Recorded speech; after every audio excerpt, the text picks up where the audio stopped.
ल म चाहिँ तपाईँहरूलाई आज सुर्खेतको सानो क्लिप देखाउन गइरहेको छु है। म चाहिँ अहिले ठ्याक्कै घण्टाघर चोकमा छु। यो चाहिँ माथि अगाडि घण्टाघर रहेको छ। यहाँबाट चाहिँ माथि चाहिँ दैलेख गुराँस जाने बाटो, यहाँ चाहिँ घण्टाघर है।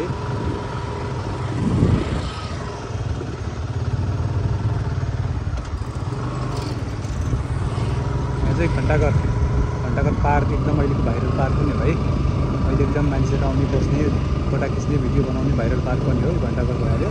यता चाहिँ ठ्याक्कै यताबाट अगाडि चाहिँ यो हाम्रो मध्यपश्चिम विश्वविद्यालय अहिलेको नयाँ भवन पर अगाडि अनि यो चाहिँ घण्टाघर भित्र जाने बाटो।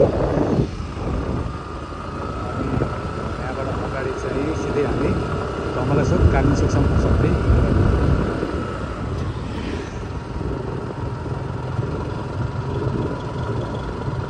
यो चाहिँ मध्यपश्चिम विश्वविद्यालय है, अहिलेको नयाँ भवन मध्यपश्चिम विश्वविद्यालयको नयाँ भवन एकदम देख्न सक्छ, एकदम सुन्दर चिटिक्क है, देख्न सक्छ एकदम राम्रो छ। यो चाहिँ अगाडि यो चाहिँ हाम्रो भाइरल फुलहरू फुल्ने बुट्टाहरू है, अब फुल्ने क्रममा छन्। अब चाहिँ बिस्तारै फुल्दैछन् है। एउटा चाहिँ अस्ति हावाहुरीको कारणले एउटा बुट्टा चाहिँ झरेको छ, अब चाहिँ बाँकी अब फुल्ने क्रममै छन्।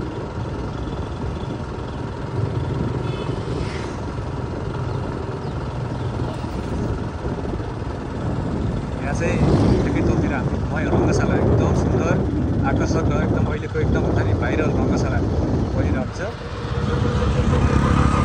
अनि यहाँबाट माथि चाहिँ नगरपालिका वीरेन्द्रनगर नगरपालिका छ।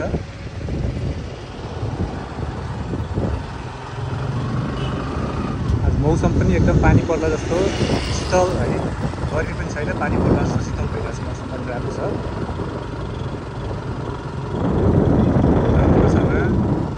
सिधै अगाडि हाम्रो धमला चोक कालिम चोक।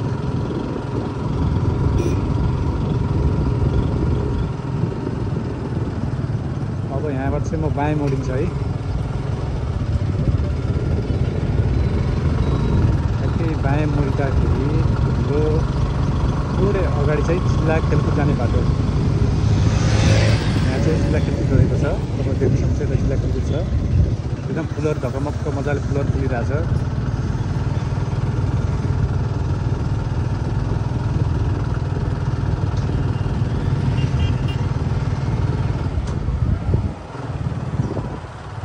अब यहाँबाट चाहिँ म फेरि दायाँ मोडिन्छु। दायाँ मोडिँदाखेरि सिधै म कालिम चोक पुग्छु है।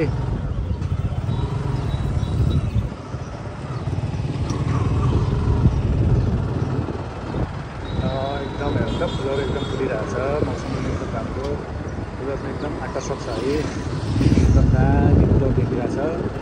तपाईँहरूलाई सुर्खेत आउनुभयो भने यो चाहिँ नयाँ पर्ने ठाउँ घुम्ने भन्दा पनि ट्याक्कै हुन्छ नि। विशेष गरी बाइक राइड गर्ने साथीहरूलाई चाहिँ एकदम आकर्षक दृश्यहरू हेर्दै, पार्क चाहिँ छैन होइन यतातिर, तर चाहिँ बाटो चाहिँ एकदम सुन्दर लोभलाग्दो दृश्य रहेको छ।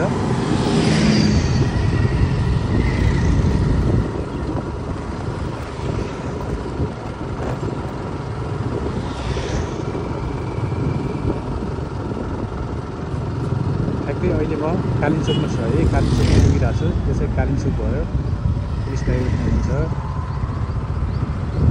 अब म फेरि यहाँबाट दायाँतिर जान्छु। दायाँ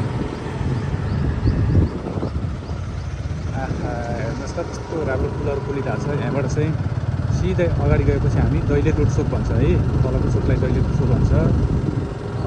त्यसपछि क्याम्पस रोड, कस्तो राम्रो फुलहरू फुलिरहेछ, देख्न सक्नुहुन्छ। एकदम रमाइलो छ है वातावरण। आज मौसमले पनि एकदम साथ दिइरहेछ, मौसम पनि एकदम राम्रो छ, गर्मी पनि छैन, पानी पर्दा जस्तो भइरहेछ, तर पानी चाहिँ अहिलेसम्म परेको छैन। एकदम राम्रो मौसम।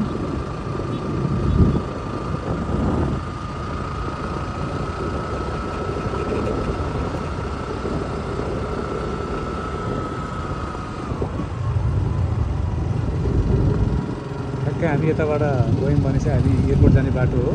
यता चाहिँ तलतिर चाहिँ क्याम्पस रोड, अनि कर कार्यालय, दैलेख रोड चोक, अनि बुलबुली जाने बाटो है। ल यहाँबाट सिधै गएपछि हामी हाइवेमा पुग्छौँ।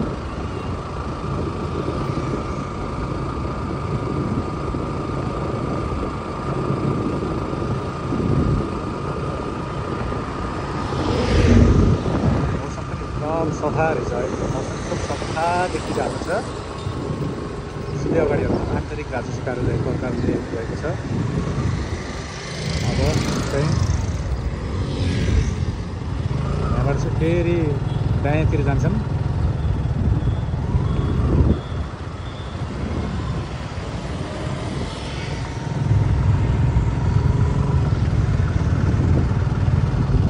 यहाँबाट ठ्याक्कै दायाँतिर हाम्रो मध्यपश्चिम विश्वविद्यालय हो, पुरानो भवन मध्यपश्चिम विश्वविद्यालय पुरानो भवन। यो चाहिँ त्रिभुवन युनिभर्सिटी भनेपछि हाम्रो सुर्खेत बहुमुखी क्याम्पस है। यहाँभित्र चाहिँ सुर्खेत बहुमुखी क्याम्पस रहेको छ।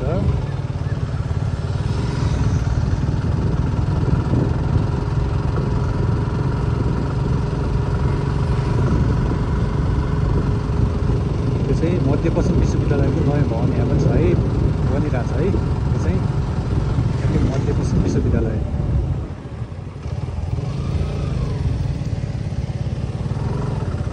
अब चाहिँ हामी यहाँबाट सिधै बस पार्क पुग्छौँ। सिधै बस पार्क है, यो बाटो सिधै गएपछि बस पार्कको माथिल्लो गेटमा पुग्छ। अनि हामी रङ्गशालाको ठ्याक्कै बाहिर पनि छौँ है। यो चाहिँ रङ्गशालाको बाहिर हो।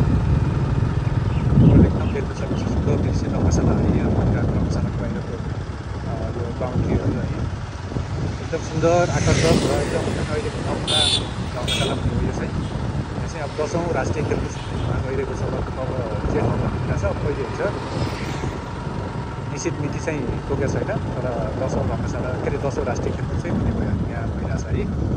हेर्नुहोस् यो तल्लो गेट भएर रङ्गशाला चाहिँ बन्द रहेको छ, काम भइरहेको छ चाहिँ।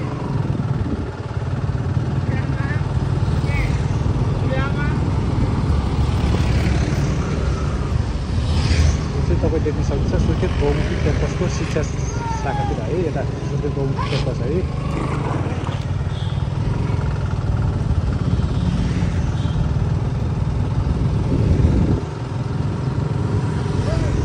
अब हामी ठ्याक्कै अगाडि चाहिँ सुर्खेत सिटी बस पार्क।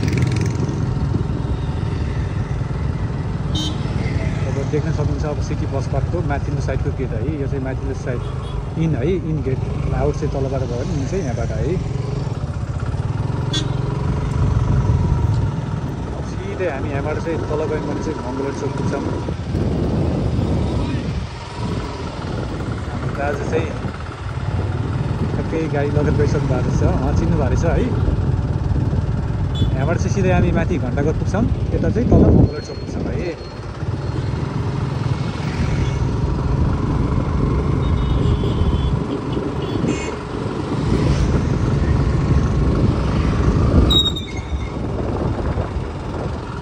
देख्न सक्नुहुन्छ एकदम सुन्दर दृश्य छ है। आज चाहिँ एकदम मौसमले पनि एकदम साथ दिइरहेछ। यहाँबाट चाहिँ तपाईँ तलतिर जानुभयो भने गोरेटो रेस्टुरेन्ट एन्ड डान्स बार, के अरे फ्यामिली रेस्टुरेन्ट है, डान्स बार होइन, फ्यामिली रेस्टुरेन्ट छ गोरेटो रेस्टुरेन्ट है।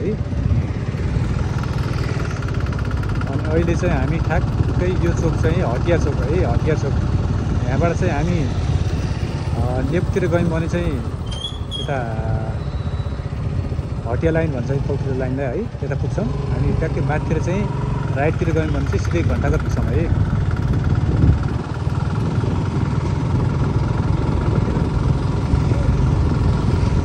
म चाहिँ अहिले यता घन्टाघरतर्फ गइरहेको छु।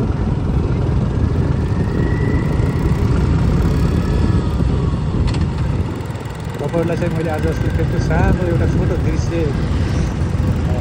देखाउने अवसर, तपाईँलाई एउटा सानो दृश्य देखाउन गइरहेको छ है। एउटा अवसर मिल्यो, त्यही अनुसार अब चाहिँ तपाईँहरू सबैजनाले हेरेर साथ सपोर्ट गर्नु पऱ्यो। म चाहिँ आज यति नै सानो क्लिप तपाईँलाई यति नै हो भनेर घोषणा गर्दछु।